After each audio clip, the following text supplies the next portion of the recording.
For 60 years, archaeologists have been arguing about a site in central Mexico that might be 250,000 years old. 2 human skulls came out of that basin, bone with engravings cut into it, bone with butchery marks, stone points and scrapers. Most of that material is now missing. Nobody has reinterpreted it or thrown it out.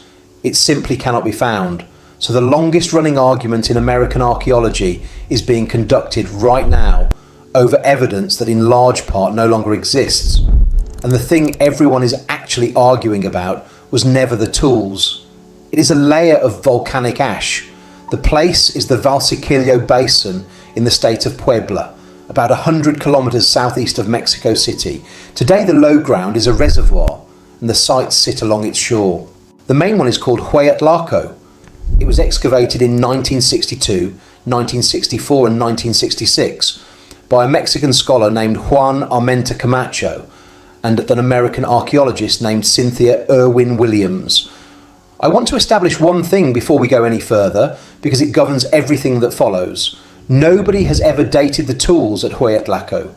You cannot date a stone tool. Stone has no clock in it. What you can date is the material the tool is sitting in, and at Valsequillo, that material is volcanic ash and lake sediment. So every number you have ever heard attached to this site is a number about dirt.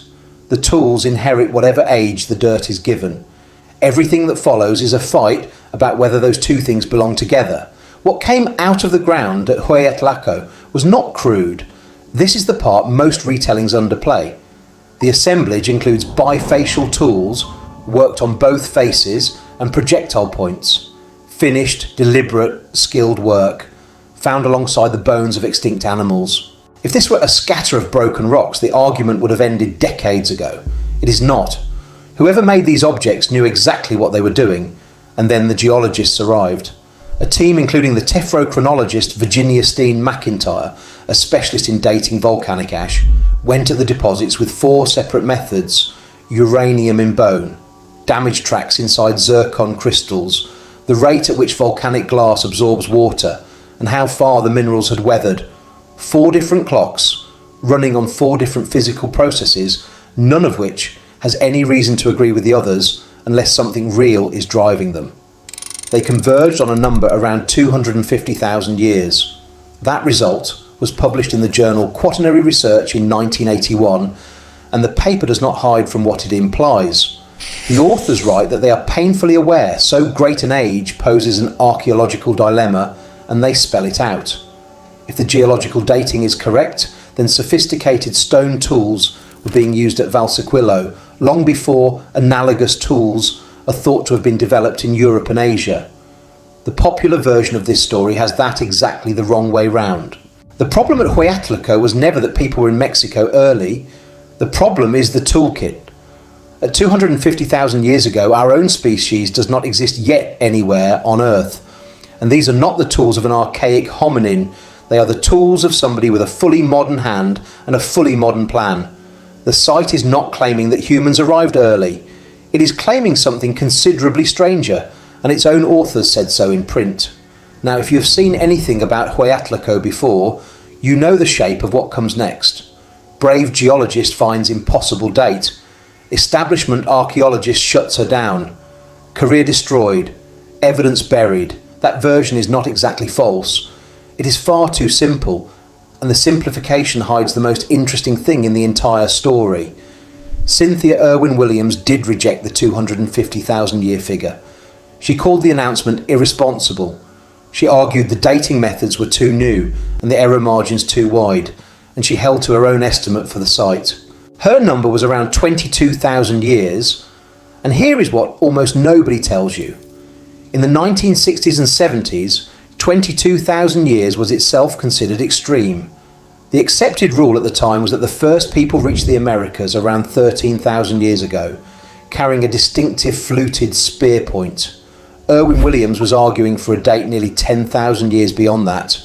She was not defending the orthodoxy, she was defending a smaller heresy against a larger one, while the mainstream rejected them both. And it is not 2 positions, it is 3. Years later, A separate team led by Sylvia Gonzalez reported what they interpreted as human and animal footprints preserved in a volcanic layer in that same basin, called the Zalnane Ash. They dated it by optically stimulated luminescence to roughly 40,000 years. Steen-McIntyre's own later paper rejects that number too. So you have three camps, all claiming early dates, all incompatible with each other, all rejecting each other's evidence. 22,000, 40,000, 250,000. That is not a story about the establishment versus the outsiders. It is a story about a basin that will not give anyone a straight answer. And one of those three claims did eventually get settled. Completely. The footprints. Because when other researchers went at the Zalnane Ash with argon dating, they got a very different result. Not 40,000 years, 1.3 million. That is not an early date for humans. That is a date at which modern humans do not exist anywhere on the planet. A later team removed contaminating crystals from the samples and reran it in 2010 and confirmed the same result, which left the marks themselves needing an explanation, and a re-examination compared them against known footprints from various human species in various materials and concluded they were not footprints at all. They were pickaxe marks, recent quarrying. As the lead researcher put it, a pick produces a spalling effect, removing material more widely around the point of impact, which is what those impressions actually look like. An entire extraordinary claim from Valsequillo, tested, dated, examined and closed. The answer was mining damage from the 20th century. That matters enormously, and not for the reason you might expect. It does not make Hueyatlaco wrong. What it shows is that these claims can be resolved when the material allows it. The field is not refusing to look. It looked and it got an answer, which raises the obvious question about why Hueyatlaco itself has never been settled the same way. And the answer is in the ground. That basin is a machine for mixing things up.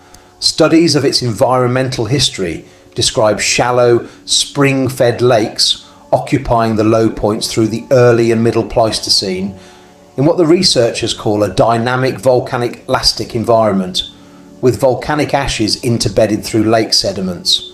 And they note the obvious consequence. Lakes in that basin would have made it attractive to megafauna. Picture what that landscape was actually doing year after year.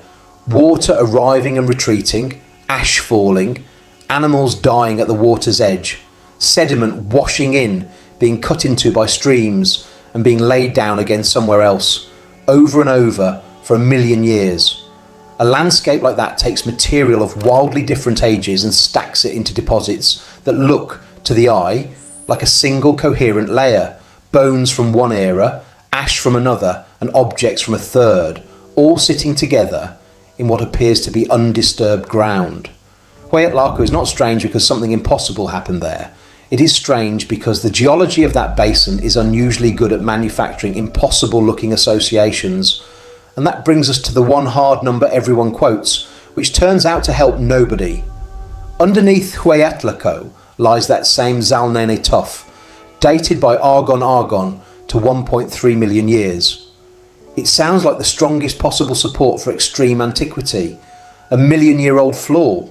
But the technical description of that contact in Steen-McIntyre's own paper is that Hueyatlaco rests unconformably on it. Unconformably means missing time. It means the sequence is not continuous, that an unknown span is absent between the layer below and the layer above. The floor is ancient. What sits on top of it could have been laid down at almost any point in the enormous gap that follows. The most cited hard date in the entire Valsequillo argument constrains almost nothing about the tools, which leaves the ending, and it is not the one this story usually gets. Cynthia Irwin-Williams spent years being cast as the skeptic who shut this down. She was mocked for a number that her own contemporaries thought was far too old. Then decades later, human footprints at White Sands in New Mexico were dated by several independent methods and by separate laboratories to between 21 and 23,000 years. The consensus moved to almost exactly where Irwin-Williams had been standing. She was right, not about Hueyatlaco specifically, but about the shape of the thing and about roughly when people were here. The mainstream came to her. Steen-McIntyre's dates remain firmly outside acceptance, and they are still the ones the internet remembers.